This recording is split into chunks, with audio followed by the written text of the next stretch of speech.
မနေ့ကအင်လီတော်ဖြစ်ခဲ့ပါတယ်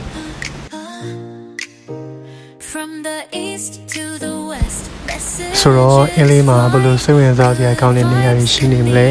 ဘယ်လောက်ထိလာနေမလဲဆိုတာကိုလိုက်ပြီးတော့မှကြည့်ကြပါဦးနော်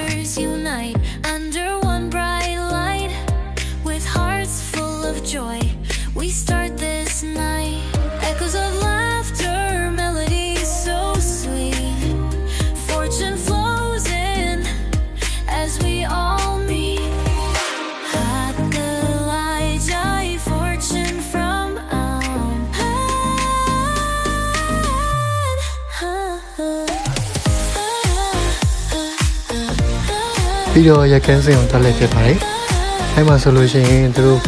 ဒီအထက်ထရောက်ဖို့အတွက်ဘယ်လောက်ရက်တည်ကြလဲပြီးတော့ဘယ်လိုမျိုးလုပ်ရလဲဆိုတာကိုဒီမှာချောချောလေးကရှင်းပြပေးထားတာဖြစ်ပါတယ်။စိတ်ရှိလည်းရှင်းနေရှင်းပြနေတာပေါ့နော်။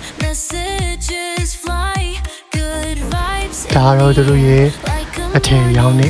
အယောင်ဘက်ဆိုင်ချင်းဖြစ်ပါတယ်။ဒီမှာဆိုလို့ရှိရင်အမတ်တရားပစ္စည်းတွေဝယ်လို့ရပါတယ်။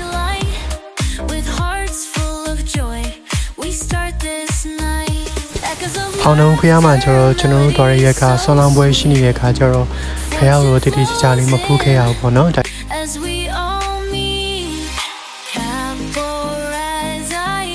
နောက်တစ်နေရာတော့ဒါတော့တော်လေးကြီးတဲ့နေရာပေါ့နော်ငဖေးချောင်းလို့ခေါ်ပါတယ်ဒီမှာဆိုလို့ရှိရင်ရှင်းအောင်လက်ရည်အများကြီးတွေ့ရမှာဖြစ်ပါတယ်ဒီဖုံးချောင်းဆိုလို့ရှိရင်လည်းအခြေကြီးပေါ့နော်ပြီးတော့ဒီပလင်းတွေမှာလောက်ထားတဲ့ဒီလက်ရည်ဆိုလို့ရှိရင်လည်းရှင်းအောင်အနုလက်ရအသေးစိတ်ကိုလောက်ထားတာဖြစ်ပါတယ်ခင်ဗျာ